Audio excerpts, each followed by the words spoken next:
The glitz, the lights, the red carpet, everything was perfectly staged at the Caribbean Music Awards. Yet, the moment Prince Harry and Meghan Markle stepped into the venue, the night's glamour collapsed into a spectacle of mockery. Instead of admiration, the couple was met with a roar of laughter, a wave of ridicule that echoed through the crowd like a public verdict on their fading relevance. No handshakes, no respectful applause, no royal acknowledgement, only smirks and bursts of derisive chuckles that told the world, in no uncertain terms, how unwanted they truly are. For Meghan, the laughter cut deeper than anything else. She has built her public image on the illusion of star power, draping herself in designer gowns and carefully staged smiles.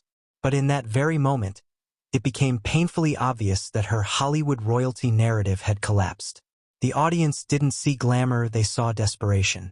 The mockery was not random. It was deliberate. It was the collective response of people tired of being force-fed Meghan's self-importance and Harry's blind loyalty to her every misstep. The Caribbean Music Awards crowd made one thing clear: Meghan's attempts to command attention have backfired spectacularly. Instead of walking in as a power couple, Harry and Meghan were reduced to a sideshow act. Whispers of attention seekers and publicity hunters rippled through the venue, followed by bursts of laughter whenever cameras caught them trying to pose with grace. What was supposed to be another moment of brand building ended as a public stripping away of the facade Meghan has worked so hard to maintain. Harry, once a symbol of dignity and grit within the royal family, now stands exposed as a man who abandoned everything: duty, family, and tradition, only to become the butt of jokes alongside Meghan. The laughter wasn't just at her expense. It was at his too. Every chuckle was a reminder that the world no longer sees him as a prince, but as a man led astray, diminished, and dragged into irrelevance by the woman at his side. The Caribbean crowd wasn't mocking a duchess. They were mocking a downfall. What makes this humiliation even more striking is how unprovoked it was. The crowd didn't need Meghan to speak, perform, or make a misstep. Her presence alone triggered the wave of laughter. That silence turned mockery shows just how deep the rejection has become. The audience didn't see inspiration. They saw entitlement. They didn't see elegance.